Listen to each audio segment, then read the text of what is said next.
ঠাকুর রামকৃষ্ণের কথা। তখন একরকম বাক্সের ভিতর দিয়ে বিভিন্ন ধরনের ছবি দেখানো হতো।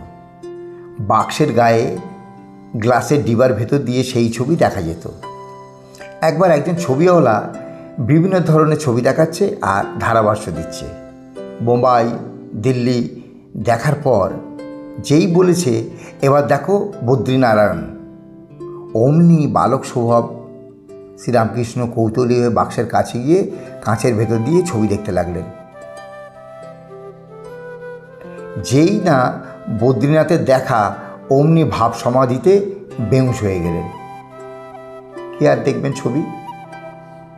তার মন দিবারাত্র ঈশ্বরের পাদপদ্মে স্থিত, উদ্দীপনা হতেই সমাধিস্থ। সমাধি ভাঙার পর লোকটিকে পয়সা দিতে বললেন। সব ছবি দেখতে একজনের 1 পয়সা লাগে।